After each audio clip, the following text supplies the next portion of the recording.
Pessoal, aqui é a professora Maíra Vale, da Universidade Federal do Paraná, e hoje nós vamos falar do controle do pH extracelular via sistema respiratório. É a sexta aula do sistema respiratório, e fazendo uma brincadeirinha, né, falando de pH, que tem a ver com acidez, que tem a ver com limão. Então a gente tem essa frase aqui, tá em inglês, né, mas se a vida te der limões, faça uma limonada. E, na verdade, se a vida te der limões, né, se acidificar o nosso meio extracelular, o que a gente faz é usar os tampões. E a gente vai falar disso hoje, então. Então, o que são ácidos e bases, né? Vamos fazer só uma recordação lá do ensino médio, né? Ácidos são substâncias que doam prótons, né, H+, em solução, enquanto as bases são substâncias que recebem esse H+. Então, por exemplo, o grupo carboxila, classicamente, é o que a gente conhece como ácido, pois em solução ele tende a perder íons H+, ou prótons, né? Então, ele vai lá, quando está em solução, e acaba liberando um próton, e aí fica um próton e um ânion, né? Depois, as moléculas que produzem hidroxila é o que a gente conhece classicamente como as bases, né? Porque elas se ligam a esse próton que está liberado ali no meio e formam então água. Então, classicamente, carboxila ácido, hidroxila base. As hidroxilas, só a substância que tem hidroxila é básica? Não, na verdade não, como por exemplo a amônia, que também é capaz de atuar como base, NH3 é a amônia, que também é uma base presente no nosso corpo, ela se liga com H+, e forma o íon amônio. Então existem vários tipos de ácidos e bases. E por que a gente está falando disso, né? Porque a concentração do H+, ela é muito relevante. Ela é um dos parâmetros que é altamente controlado, aquele fenômeno que a gente chama de homeostase, né? A regulação dos nossos parâmetros físico-químicos. Então, um parâmetro que é mantido numa faixa bem estreitinha é justamente o pH. Então, a concentração plasmática arterial normal de H+, é 0,00004 miliequivalentes por litro. Só para a gente comparar, a concentração plasmática de sódio é de 135 miliequivalentes, nem sei quantas vezes isso dá mais, né? Isso é só para mostrar como a concentração do H+ é tão baixa, porque ela é extremamente regulada, né?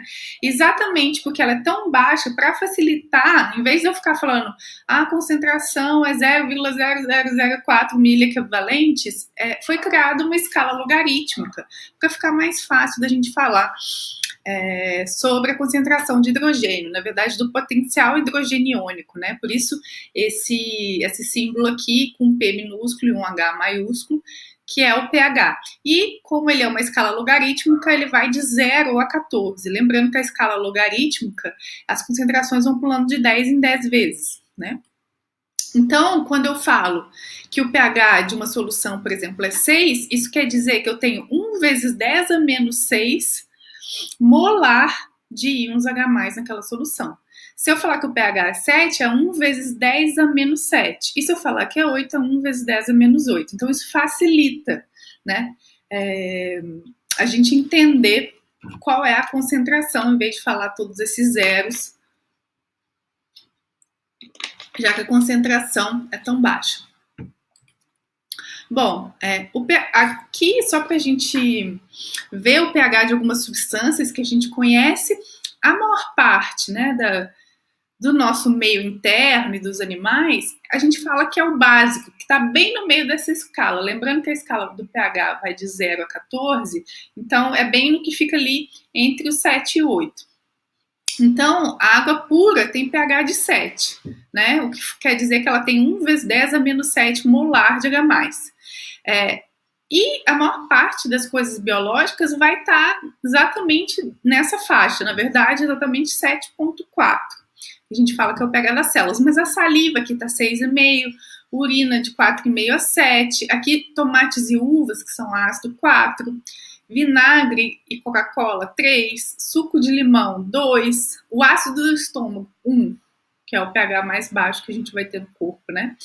Então, tudo isso que está abaixo de 7 é ácido. Lá no extremo, né, o ácido do estômago, extremamente ácido, ou seja, a concentração de ácido é muito grande.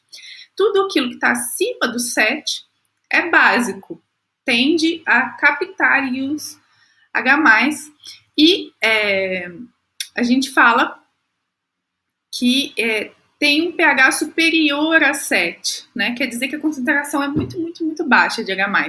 Então, a secreção pancreática, que tem muito bicarbonato, ela é básica. Ela está em 8, pH de 8. Os detergentes, 10. Aquela amônia doméstica, 11. Removedor químico de pelos, entre 13, né? E 1 molar de hidróxido de sódio, a famosa soda cáustica, tem 14. O pH mais alto, é extremamente básico. Então, soluções básicas ou alcalinas têm concentração de H+ menor do que a da água pura. E tem pH superior a 7. Então, apesar do número ser maior, quer dizer que tem menos íons H+. Então, aqui, ó, o pH normal do sangue no corpo humano é 7,4. E a regulação homeostática é fundamental, uma vez que o pH do sangue inferior a 7 ou superior a 7,7 é incompatível com a vida. Então, é uma faixa muito estreita. Por isso que está lá dentro daqueles parâmetros fisicoquímicos controlados pela homeostase. Aqui, vendo agora, na verdade, os fluidos corporais, né, e também organelas, porque dentro de diferentes organelas também pode ter diferentes pHs, né? A secreção gástrica, na verdade, pode chegar a ter 0,7, mas varia, depende do estímulo da célula oxíntica de liberar HCl, né? O lisossomo, que eu não sei se vocês lembram, uma organela que ajuda a degradar coisas dentro da célula, né? Que não se tem mais interesse, é como se fosse uma composteira, né, uma lixeira, alguma coisa assim. Ele tem um pH de 5,5. Um grânulo cromafim, 5,5 também. Água neutra, 37 graus, 6,81. O citosol de uma célula típica, 7,2.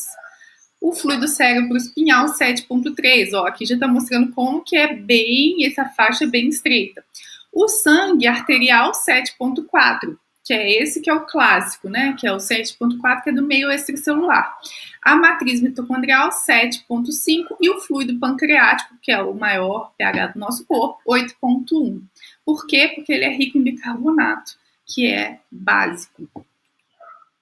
Bom, uma das funções homeostáticas do corpo, apesar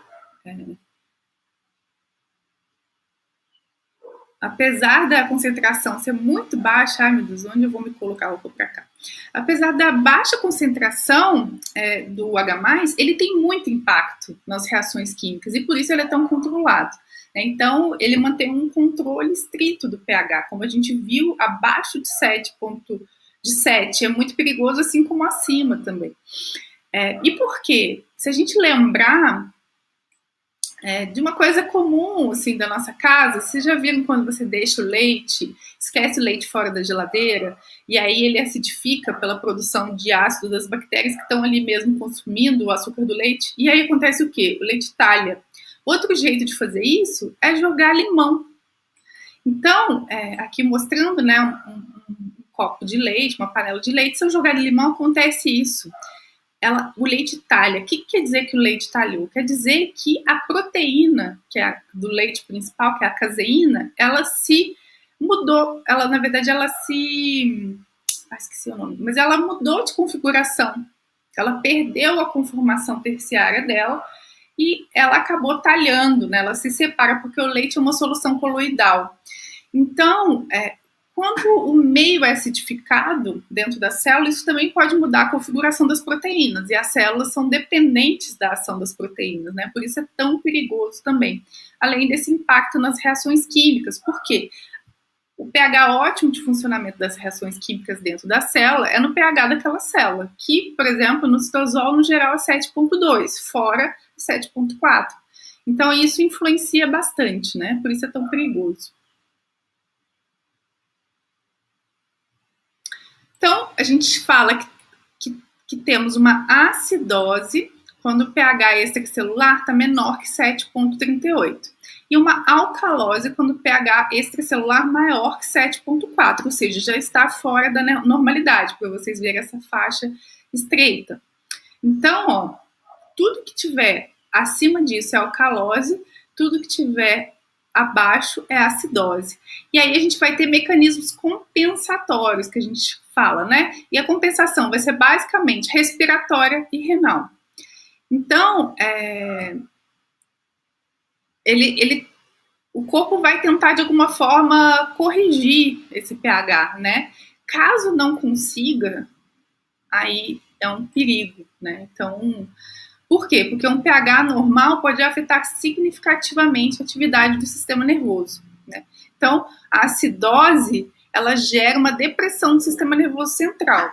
Se ela for muito severa, por exemplo, sei lá, acidose diabética, né, na cetoacidose diabética, o indivíduo pode chegar a entrar em coma. E se aquilo continuar, não tiver nenhuma intervenção, o corpo não conseguir compensar, pode ter uma parada respiratória por causa de depressão do sistema nervoso, né? Até porque também o sistema respiratório começa a tentar compensar, enfim, e tudo isso leva ao coma e à morte, né? Em casos muito severos. E a alcalose, o contrário, né? Dependendo do grau, o paciente começa a ter uma hiperexcitabilidade, pode ter arritmia, e isso também pode gerar problemas se não for revertido o quadro. Então, quais são os mecanismos de regulação do pH? Ácidos e bases, eles são continuamente absorvidos e produzidos pelo metabolismo celular, né? E aí o organismo vai controlar essas alterações. Mas como? Por 3 mecanismos. Os tampões, que é a brincadeira lá do início, né? Se te der limões, use os tampões, que são substâncias que impedem grandes oscilações do pH. Então, o bicarbonato é uma dessas substâncias. Ventilação, ou seja, eliminação de CO2, excreção renal de ácidos e bases, né? Então, o próprio corpo já vai ter 4 principais tampões, que a gente vai ver quais são, e além disso tem a ventilação pela eliminação de CO2 e a excreção renal de ácidos e bases, ou seja, quais são os 2 principais órgãos envolvidos na regulação do pH, pulmão e rim. E aquilo que eu estava falando, né? Se o corpo falha em manter o pH entre 7 e 7,7, a acidose ou a alcalose podem ser fatais, né? Então, aqui a caveirinha para lembrar a gente disso.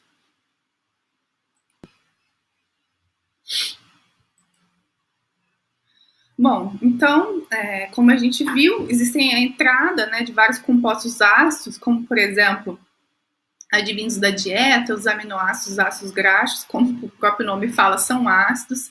Então, a entrada de H+, assim como o CO2, o ácido lático e os cetoácidos, que são produzidos pelo metabolismo. A gente viu que o CO2 é gerado no metabolismo celular, né, após o consumo do oxigênio. E isso vai ser acrescentado e alterar o pH do plasma. E aí, existem aqueles tampões que eu falei para vocês.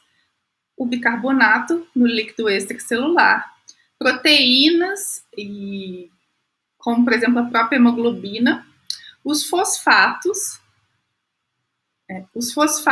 e a amônia na urina.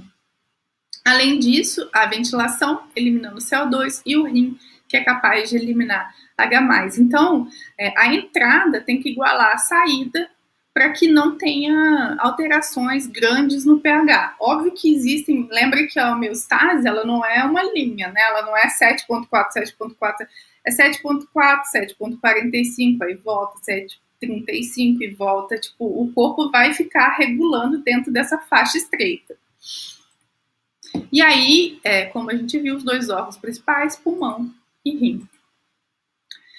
E a maior fonte, na verdade, mais do que da ingestão de alimentos, né, do ácido graxo ou de aminoácidos, é a produção de CO2. Aí você fala, mas pô, professor, um gás, né, o que ele tem a ver com isso? E, na verdade, o CO2 ele não fica como CO2, né? A gente já viu que ele é transportado lá na hemoglobina, que ele é transportado pela hemoglobina, mas também como bicarbonato. Então, uma das principais reações que acontece em todas as células, algumas vão ter uma enzima que vai facilitar, mas todas as células fazem isso, e esse é o principal tampão do corpo, é isso aqui. Então, na verdade, deixa eu...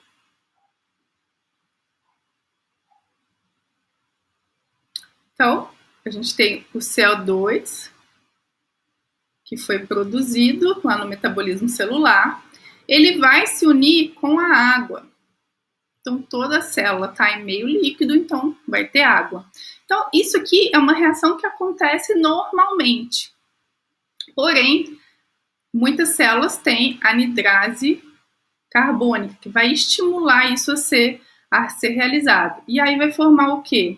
Ácido carbônico. Ups, difícil escrever aqui. E esse ácido, ele se dissocia. Ele vai se dissociar justamente em quê? Em H+, e bicarbonato.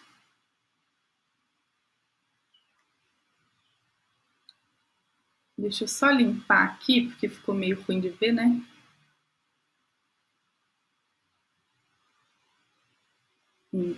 H+, mais HCO.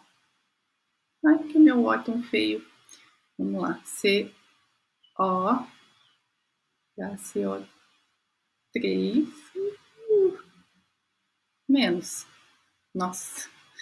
Esse aqui é o bicarbonato, que é o principal tampão do meio extracelular, e aqui está o ácido, que vocês não sabiam de onde vinha do CO2.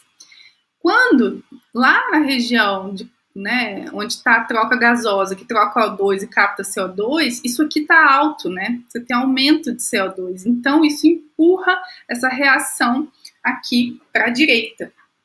Porém, na verdade, essa é uma reação de via de mão dupla, por isso eu deixei esse espaço. Então, algumas vezes a gente vai ver que essa reação ela é capaz de voltar. Então, o que a anidrase carbônica fez aqui foi estimular uma hidratação, né? Porque ela acrescentou uma molécula de água.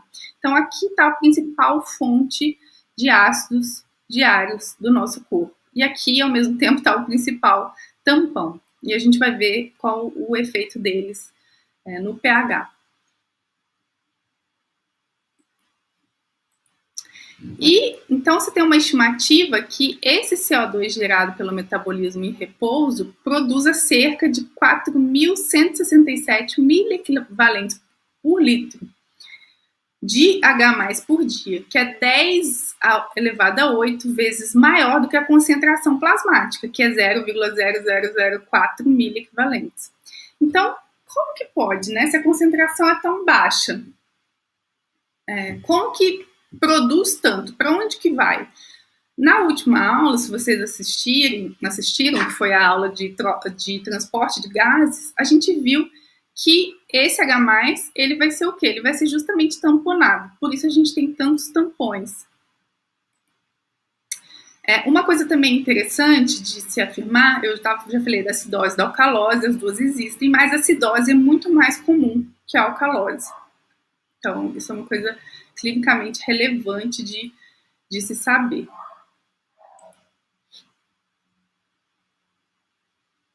Então, a gente vai ter os tampões, né, que vão ser responsáveis por captar aquele H+, que a gente viu é muito mais produzido do que de fato tem circulante, né? E o sistema tampão, o que que é? Ele consiste na mistura de um ácido fraco e sua base conjugada. E aí, ele é uma molécula que vai atenuar, mas não prevenir alterações do pH através da combinação com H+, e a liberação do H+. Então, digamos que ele vai ter um pH ótimo, em que tudo que for acima, ele capta ou ele doa, para manter mais ou menos aquela faixa de pH. Né? E aí tem não só tampões no meio extracelular, o bicarbonato é o principal do meio extracelular, mas também no líquido intracelular e no plasma. Então, proteínas celulares, íons fosfato e a própria hemoglobina são os principais tampões do nosso corpo. Então, hemoglobina mais H+, ela é um tampão que vai ligar aquele H+. Então, o H+, que a gente acabou de ver né, o próton daquela produção a partir do CO2 e da atividade da anidrase carbônica se liga na hemoglobina. Então, por que eu falei que eu considero que são 4? Porque tem as proteínas outras, sem ser a hemoglobina, a própria hemoglobina, os íons fosfato e o bicarbonato. Esses 4 são os principais. Porque a hemoglobina sozinha ela vai ter um papel muito importante. Mas outras proteínas também têm esse papel, porque elas têm tanto aminoácidos, ácidos quanto básicos. E aí elas conseguem fazer esse papel, né, de tanto doar quanto receber íons H+. Eu não sei se vocês chegaram a fazer na aula de química prática, né, na escola, durante o ensino médio, ou mesmo na universidade, uma titulação. Uma titulação faz justamente isso, né? Você vai acrescentando, por exemplo, base até que você consiga, e aí você usa um indicador, né, de mudança do pH, e aí você consegue ver qual o total que você precisa para acabar com esse tampão, porque como o tampão é uma substância química, ele vai ter um limite, né? Tipo, o tanto de substância que você tem ali, ele vai conseguir segurar o pH até um ponto, né? Tem um ponto que o pH acaba subindo, por isso que ele falou que ele segura, mas ele não impede completamente da mudança, né? Então aqui, por exemplo de um tampão, e esse, por exemplo, numa reação dessa, né? E aí ele capta o íon H+, e mantém o pH ainda neutro. E aí a gente vai ter 4 principais, como eu falei, tampões químicos no nosso corpo. E, na verdade, eles não atuam sozinhos, né? Tipo, não é só só o bicarbonato vem agora e vai tamponar esse H+. Na verdade, é o princípio isohídrico. Todos eles, conjuntamente, vão agir para manter o pH ok. E é interessante porque eles têm diferentes, o pK, né? O pK é onde, aqui bem na metade dessa curva, tá vendo? Tem esse pontinho, quer dizer que 50% daquele tampão tá na forma de ácido, 50% na de base, ou seja, já chegou na metade do que ele é capaz de tamponar. Tá vendo aqui, ó, a gente prende, né? Ele consegue manter o pH aqui fixo, né? Então, isso é mais ou menos o que é os tampões. E aí são esses 4. A hemoglobina, ela pega o H+, principalmente nesse resíduo imidazol aqui, né, onde o H+ é capaz de se ligar. Mas uma coisa super interessante da hemoglobina e que faz sentido com a função dela, que quando que a hemoglobina tem que captar de fato, né, o H+, é lá justamente no tecido, quando ela está transportando, assim, deixa eu ver se eu consigo sair daqui. Consegui. Quando ela está transportando o bicarbonato e a anidrase carbônica vai gerar o ácido carbônico e depois o H+, né? Então, em que momento que isso acontece, na verdade? Quando ela está desoxigenada. Quando ela está desoxigenada, o grupo imidazol menos ácido passa a ter uma afinidade maior pelo H+. E quando ela vai captar o oxigênio lá, ela se libera do H+. Ela libera o H+, porque ela também tem que entregar, lembra que aquela reação do primeiro, né, CO2 mais água, até virar bicarbonato, e depois é o contrário, para liberar o CO2. Então, a hemoglobina, ela também, de acordo com ela estar ligada ou não com o oxigênio, a cadeia dela beta, da globina, se modifica estruturalmente quando está ligada ou não ao oxigênio, e isso faz com que ela fique mais ou menos, tenha mais ou menos afinidade pelo H+. Então, quando ela está desoxigenada, ela tem mais afinidade pelo H+, do que quando ela está oxigenada.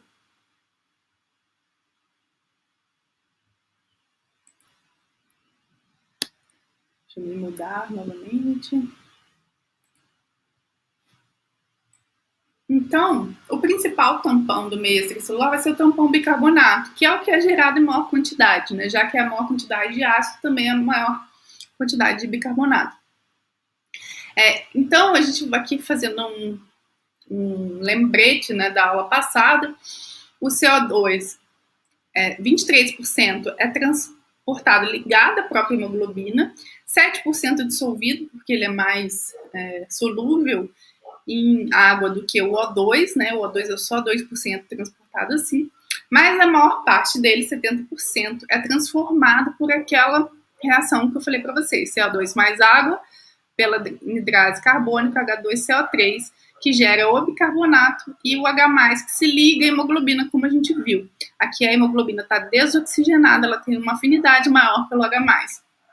Esse bicarbonato vai para o plasma, onde ele é trocado por um cloreto. E isso se inverte, isso aqui está no sangue venoso. Quando for lá para o alvéolo e se transformar em sangue arterial, isso se inverte completamente. Então, cada hemoglobina ligada com H+, ela deixa um bicarbonato no eritrócito, que vai deixar a célula por uma troca com cloreto, como a gente acabou de ver. A concentração plasmática do bicarbonato é de 24 miliequivalentes por litro, o que é 6 vezes 10 a 5 vezes maior do que a concentração plasmática de H+. Não é estranho, né? Por que vai ter muito mais bicarbonato livre do que o H+? Faz sentido, porque lá no pulmão ele vai ter que ser eliminado como CO2, na verdade, né? Eles são produzidos na razão de 1 para 1, mas por que tem mais bicarbonato? Justamente porque o H+, ele vai tá ligado à hemoglobina. E aí uma pergunta, né? Por que também esse bicarbonato não se religa, não é usado para tamponar o próprio H+ respiratório, digamos assim? Porque, na verdade, ele é usado para tamponar o H+ metabólico e não respiratório. Então, se você tiver um aumento de CO2 por baixa ventilação, esse bicarbonato produzido, apesar dele ser um tampão, ele não funciona para tamponar o H+, esse H+, né? Por quê? Porque a gente vai mostrar isso aqui, né? Então, você tem uma hipoventilação. O que a hipoventilação vai causar? Aumentar o CO2. Só que isso, né, pela lei de massas, como aqui tem mais CO2, essa reação vai estar toda jogada para a direita. Então, para o próprio bicarbonato tamponar isso, teria que voltar a reação. E não é assim que funciona. E daí que vai entrar outros meios de tamponar isso, né? No caso da acidose respiratória, quem vai tamponar isso vai ser o rim. Então, apesar dessa reação ela ser em ambos os sentidos, quando o CO2 está muito alto, pela lei de massas, isso joga a reação para a direita. Então, é impossível dela voltar para a esquerda, né? Mas, no caso do metabolismo da acidose metabólica, né? Então, por exemplo, no caso de uma cetoacidose, aí sim, né? Porque daí, onde que está mais alta? A lei de massas vai ser para ir em direção à esquerda. E aí o bicarbonato de origem respiratória é capaz de tamponar o ácido de origem metabólica. As origens são diferentes. Então, apesar de ainda ter H+, né, pela acidose, a menos do que anteriormente. Então, aí o bicarbonato serve. Então, ou seja, o bicarbonato que está ali, que veio do sistema respiratório, ele não serve para tamponar o ácido respiratório, de origem respiratória, por exemplo, por causa de uma hipoventilação, por causa de excesso de CO2, de pressão de CO2. Mas, se for uma acidose metabólica, esse bicarbonato pode ajudar a tamponar isso. E aí, como eu falei, ainda continua alto, mas não tão alto quanto estava antes. Então, a acidose metabólica, ela vem pelo ganho de prótons pela dieta ou pelo metabolismo, né, quando ele supera a excreção, por exemplo, na acidose diabética, por exemplo, na cetoacidose diabética. Então, você tem um aumento do H+, de outra fonte, que não é a respiração. Por exemplo, no exercício extenuante, que produz excesso de ácido lático, na cetoacidose, por exemplo, diabética, na acidose lática, que pode ocorrer nos ruminantes. Outra causa seria a diarreia excessiva, mas daí pela perda de bicarbonato e bile, que tem de bicarbonato na bile e no suco pancreático, né, que são ricos em bicarbonato, e na acidose ruminal. Então, nesses casos, o bicarbonato ajuda a tamponar, o bicarbonato de origem respiratória, né? E a acidose metabólica, ela acaba sendo acompanhada por um aumento da pressão de CO2, né? Porque já que está jogando para cá, isso quer dizer que eu aumento o CO2, mas existe uma compensação respiratória quase instantânea. O que isso quer dizer? Você vai ter uma certa hiperventilação para eliminar esse CO2 que você está gerando a mais. A alcalose metabólica é o contrário, né? Você tem retirada de íons H+. Mas é muito raro. Ela é muito mais rara, como eu falei lá no início da aula, a acidose é bem mais comum. Então, excesso de vômito do conteúdo ácido estomacal, você perde HCl, que a gente viu que é o componente mais ácido do corpo, né? Ou ingestão excessiva de bases, né? Mas isso é mais para humanos, por exemplo, que às vezes vão tomar pastilha antiácido, a pessoa está com refluxo, está se sentindo mal, e aí toma um monte de pastilha, toma um monte de bicarbonato, sal de fruta, e aí tem uma alcalose. Mas é muito raro isso, né? Mas tem um limite que você pode ingerir. Mas a compensação respiratória também é rápida. Você inibe a ventilação um pouco, ou seja, causa uma hipoventilação, não conscientemente, né? O sistema nervoso vai fazer isso. E aí você, consequentemente, aumenta o bicarbonato, porque você aumenta a pressão de CO2. Então, a compensação de alcalose, acidose metabólica, é uma compensação principalmente respiratória. Mas também tem compensação renal, né? Não é que só um atua. Então, ele consegue liberar bicarbonato e absorver H+ da urina, né? Já a acidose respiratória, ela vai ter a ver com a hipoventilação, como a gente já falou, porque depende do aumento do CO2, né? Então, você vai ter, por exemplo, as causas são diversas.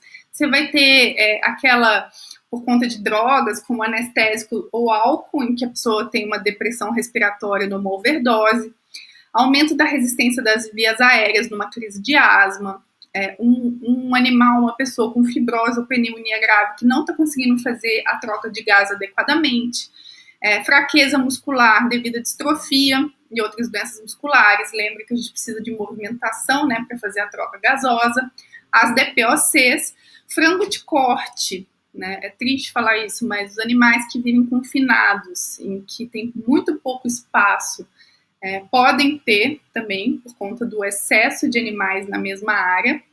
E a compensação, ela vai ser principalmente renal, porque como a gente viu, essa equação está jogada para a direita, né?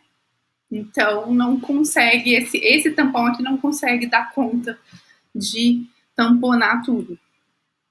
Já a alcalose respiratória tem a ver com a hiperventilação, porque você diminui a quantidade de CO2 e aí você diminui a produção de ácido. Faltando o ácido, acaba sobrando, ficando mais básico o ambiente, né?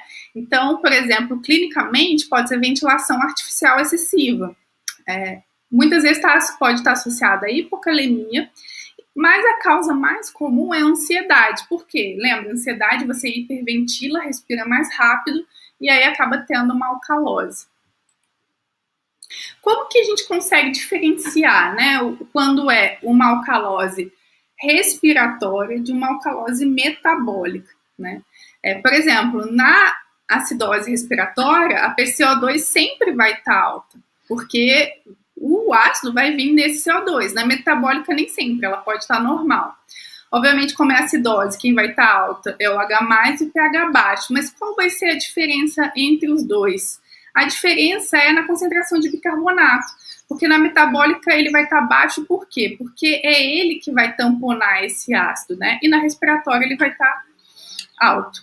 E a mesma coisa aqui com a alcalose, né? Na alcalose respiratória o bicarbonato vai estar baixo, enquanto na metabólica vai estar alto. Então, essa diferença no bicarbonato que dá para diferenciar os dois tipos de distúrbio, né? Da razão, óbvio que você pode saber por outras razões, mas esse seria um modo de diferenciar os tecidos.